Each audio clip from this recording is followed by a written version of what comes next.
Hi friends, welcome to news పగట్. మన దేశం ప్రజాస్వామ్య దేశం.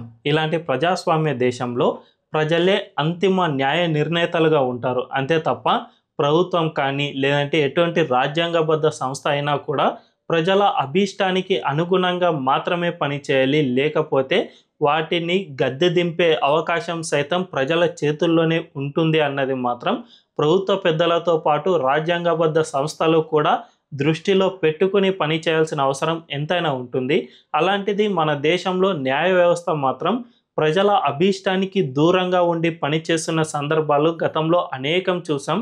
ఇప్పటికీ కూడా కోర్టుల్లో 4 కోట్ల పెండింగ్ కేసులు ఉన్నాయి అంటే అది ఎంత పెద్ద ప్రమాదానికి హెచ్చరిక జారీ చేస్తుందో అర్థం చేసుకోవచ్చు.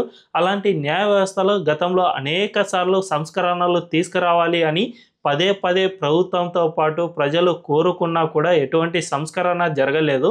కానీ ప్రజలకు అంతిమంగా తలొంచాల్సిన పరిస్థితి ఎప్పుడో ఒకసారి ఏర్పడుతుంది. సుప్రీంకోర్టు కూడా తాజాగా ఆ ప్రమాదాన్ని గుర్తించింది. కాబట్టి ఇటీవల ప్రధాన న్యాయమూర్తిగా ప్రమాణ స్వీకారం చేసిన జస్టిస్ సూర్యకాంత్ కొన్ని సంస్కరణలకైతే తెరలేపారు. అదేమిటో ఈ వీడియోలో తెలుసుకుందాం. అంతకంటే ముందు ఈ వీడియోను లాస్ట్ వరకు చూడండి. ఇందులోని కంటెంట్ కనుక మీకు నచ్చినట్లయితే ఖచ్చితంగా మా ఛానల్ను సబ్స్క్రైబ్ చేసుకోండి అని బెల్ ఐకాన్ను క్లిక్ చేయడం అస్సలు మర్చిపోవద్దు. ఇక డీటెయిల్స్లోకి వెళ్తే, జనరల్గా సుప్రీంకోర్టులో మనం ఒక్కసారి కనుక ఏదైనా కేసును వేస్తే కొన్ని సంవత్సరాల తరబడి ఈ కేసు హియరింగ్లోనే ఉంటుంది. తారీఖ్ పే తారీఖ్ అనే ఒక వర్డ్ కూడా సుప్రీంకోర్టులో ఎక్కువగా వినిపిస్తుంది. అంటే ఒక కేసును మనం ఈరోజు లిస్టింగ్ చేసామంటే ఆ కేసు హియరింగ్ వచ్చేసరికి ఒక 6 నెలలు 1 సంవత్సరమో టైం పట్టే అవకాశం ఉంటుంది. ఆ తర్వాత ఆ కేసుపై పూర్తిగా విచారణ జరిపి అంతిమ తీర్పు రావాలంటే దాదాపు 10 ఏళ్లకు పైగా సమయం పట్టిన కేసులు అనేకం ఉన్నాయి. సో ఇలాంటి వివాదాల్లో కొన్ని లిస్టింగ్ చేసే వివాదం అనేది ఒకటి ఉంది. అదేమిటంటే, జనరల్గా మన కేసు సుప్రీంకోర్టులో లిస్ట్ కావాలంటేనే దానికి రికమెండేషన్ అనేది ఇప్పుడు పనిచేస్తోంది. కపిల్ సిబల్ ఇలాంటి అతిపెద్ద లాయర్లు మాత్రమే ఈ కేసు లిస్టింగ్లో చాలా కీలకంగా పనిచేస్తూ ఉన్నారు. వీళ్ళు చెప్పారంటే కేసును మరుసటి రోజు మధ్యాహ్నం లోపే హియరింగ్కి తీసుకునే పరిస్థితి ఇప్పటి వరకు ఉంది. అదే ఏదైనా నార్మల్ లాయర్ లేదంటే చిన్నపాటి లాయర్లు అందరూ కూడా కొన్ని లక్షల్లో డబ్బులు పెట్టుకోలేరు కదా. చాలామంది పేదవాళ్ళు ఏదో చిన్న చిన్న లాయర్ను పెట్టుకుంటారు. అలాంటి లాయర్లు వెళ్ళి లిస్టింగ్ చేయమని అడిగితే అది అస్సలు ఇప్పుడు సాధ్యమయ్యే పనే కాదు అనేది గతంలో సుప్రీంకోర్టులో ఉండేది. కానీ ఈ మొత్తం వ్యవస్థను తిరగదోడడానికి జస్టిస్ సూర్యకాంత్ కొన్ని కీలక ఆదేశాలు జారీ చేశారు. అదేమిటంటే, ఇకపై నుంచి ఒక కేసు రిజిస్ట్రార్ దగ్గరకు వచ్చిందంటే ఖచ్చితంగా దాన్ని 2 రోజుల్లోపు లిస్టింగ్ చేయాల్సిందే. ఖచ్చితంగా ఎటువంటి మౌఖిక ఆదేశాలు ఇక్కడ పనిచేయవు.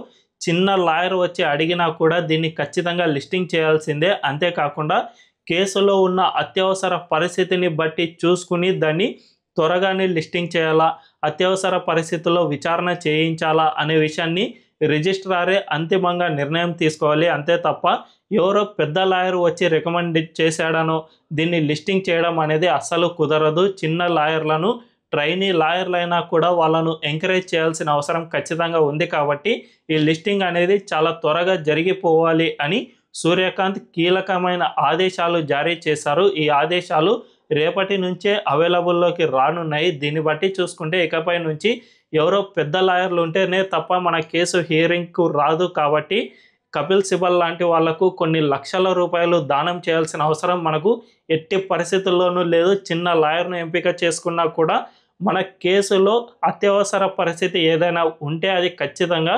వెంటనే హియరింగ్కు వస్తుంది. ఇప్పటి నుంచి ఈ అత్యవసర పరిస్థితి అనేది ఏమిటంటే, జనరల్గా ఎప్పుడైనా కూడా ముందస్తు బెయిల్ అనేటివి కొన్ని ఉంటాయి. దీంతోపాటు యాంటీ ఎంక్రోచ్మెంట్ డ్రైవ్లను కొన్నిసార్లు వివాదం వస్తూ ఉంటాయి. దీన్ని చాలా త్వరగా విచారించాల్సిన అవసరం ఉంటుంది. 1 రోజు లేట్ అయినా కూడా వాళ్ళ ఇళ్ళన్నీ కూడా కూలిపోయే అవకాశం ఉంటుంది. వీటితో పాటు మరణశిక్ష, హెబియస్ కార్పస్ రిట్ ఇలాంటి కేసులు రిజిస్ట్రార్ దగ్గరికి వస్తే ఖచ్చితంగా వెంటనే లిస్టింగ్ చేయాలి అని సూర్యకాంత్ ఆదేశించారు. దీంతోపాటు రీసెంట్గానే కొలీజియం వ్యవస్థకు సంబంధించిన కొన్ని కీలకమైన వ్యాఖ్యలు సైతం సూర్యకాంత్ చేశారని వార్తల్లో వచ్చాయి. అంటే ప్రభుత్వ పరంగా ప్రకటన చేయలేదు, కానీ మౌఖికంగా కొన్ని ఆదేశాలను జారీ చేసినట్లుగా కొన్ని వార్తలు అయితే వచ్చాయి. అదేమిటంటే, ఇప్పటి వరకు ఉన్న కొలీజియం వ్యవస్థకు సంబంధించి గతంలో కేంద్ర ప్రభుత్వం తీసుకువచ్చిన ఎన్జేఏసీ చట్టాన్ని అమలు చేసే విషయంపై తాను దృష్టి సారిస్తానని చెప్పారు. కొలీజియం వ్యవస్థ అనేది న్యాయ వ్యవస్థలో ఒక దారుణమైన వ్యవస్థగానే ఇప్పటి వరకు న్యాయ నిపుణులు పరిగణిస్తూ ఉన్నారు. ఈ కొలీజియం వ్యవస్థ ఉండటం వల్ల జడ్జిల నియామకాల్లో పారదర్శకత అనేది అస్సలు లేకుండా పోతుంది. 1950 నుంచి మన దేశంలో సుప్రీంకోర్టు ఏర్పాటైనప్పటి నుంచి సుప్రీంకోర్టులో జడ్జిల విషయంలో ఏకంగా ఒక మహిళా జడ్జి ఎంపిక కావడానికి 39 సంవత్సరాలు పట్టింది. అంతేకాకుండా 2021లో ఫర్ ది ఫస్ట్ టైం అప్పటి సుప్రీంకోర్టు చీఫ్ జస్టిస్గా ఉన్న ఎన్వి రమణ 4 మహిళా జడ్జిలతో ఒక ఫోటోను దిగారు. ఈ ఫోటోలో నలుగురే ఎందుకున్నారు? సుప్రీంకోర్టులో 34 జడ్జిల్లో 4 మహిళలతోనే ఎందుకు ఫోటోలు దిగారంటే ఆ 4 మహిళలే సుప్రీంకోర్టు చరిత్రలో అత్యంత ఎక్కువగా ఎంపికైన వాళ్ళు. అంటే సుప్రీంకోర్టు ఫంక్షనింగ్లో 4 మహిళలు ఉన్నారంటే అదే చారిత్రాత్మక ఘట్టంగా మనం భావించాల్సిన పరిస్థితి ఏర్పడుతుంది. ఇప్పటికీ కూడా ఈ టైంలో సుప్రీంకోర్టులో జస్ట్ ఒక్క మహిళా జడ్జి మాత్రమే ఉన్నారు. జస్టిస్ బివి నాగరత్న మాత్రమే మహిళా జడ్జి. ఇక మిగిలిన వాళ్ళంతా కూడా పురుషులే. దీంతో సుప్రీంకోర్టుకు ఏకంగా మెన్స్ క్లబ్ అనే విధంగా ఒక పేరు కూడా పడిపోయింది. అంతేకాకుండా ఇందులో బంధుప్రీతి ఇలాంటివి కూడా చాలా ఎక్కువగా కొనసాగుతూ ఉన్నాయి. దీనంతటికీ కొలీజియం వ్యవస్థ మాత్రమే కారణం. కొలీజియం అనేది ప్రపంచంలో ఏ దేశాల్లో లేదు, ఓన్లీ మన ఇండియాలో మాత్రమే ఉంది. జనరల్గా ప్రపంచ దేశాల్లో ప్రభుత్వ అధినేతతో పాటు ప్రతిపక్ష నాయకుడు, న్యాయశాఖ మంత్రి వీళ్ళంతా కూర్చుని ఎవరు సుప్రీంకోర్టు జడ్జిగా ఉండాలి అనే విషయంపై చర్చలు జరుపుతారు. కానీ మన ఇండియాలో మాత్రం అలా జరగడం లేదు. జస్ట్ సుప్రీంకోర్టు జడ్జిలే వాళ్ళకు తర్వాత వచ్చే వాళ్ళను ఎంపిక చేస్తూ ఉన్నారు. దీంతో వాళ్ళ బంధువులో లేదంటే వాళ్ళకు సన్నిహితులను ఎంపిక చేయడం వల్ల మిగిలిన వాళ్ళు చాలా వరకు నష్టపోతూ ఉన్నారు. దీనివల్ల మాత్రమే మన న్యాయ వ్యవస్థలో 4 కోట్ల వరకు పెండింగ్ కేసులు ఉన్నాయి అనే వాదన సైతం ఉంది.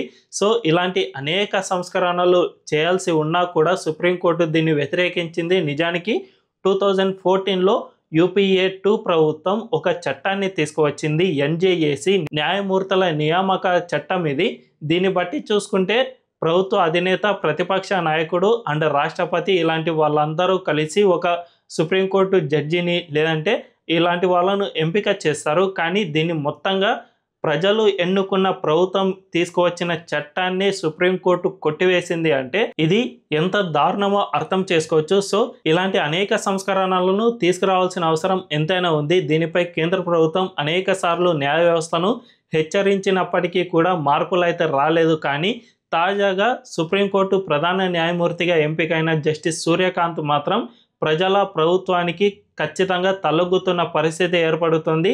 మొత్తంగా ఈ కొలీజియం వ్యవస్థపైతో పాటు అనేక మార్పులకు శ్రీకారం చుడుతూ ఉన్నారు. ఈ మార్పులు అనేవి భవిష్యత్తులో మరింత ఎక్కువగా అయ్యి న్యాయ వ్యవస్థ మొత్తం ప్రక్షాళన కావాల్సిన అవసరం ఎంతైనా ఉంది అని చెప్పుకోవచ్చు. మరి దీనిపై భవిష్యత్తులో ఎంతవరకు ముందుకు వెళ్తారు, లేకపోతే ప్రభుత్వమే చట్టాలు తీసుకువచ్చి న్యాయ వ్యవస్థను సంస్కరణ చేయాల్సిన అవసరం ఉందా అనే విషయం తెలియాలంటే ఖచ్చితంగా వెయిట్ చేయాల్సిందే. ఈ వీడియో కనుక మీకు నచ్చినట్లయితే ఖచ్చితంగా మా ఛానల్ను సబ్స్క్రైబ్ చేసుకుని బెల్ ఐకాన్ను క్లిక్ చేయడం అస్సలు మర్చిపోవద్దు. Thank you.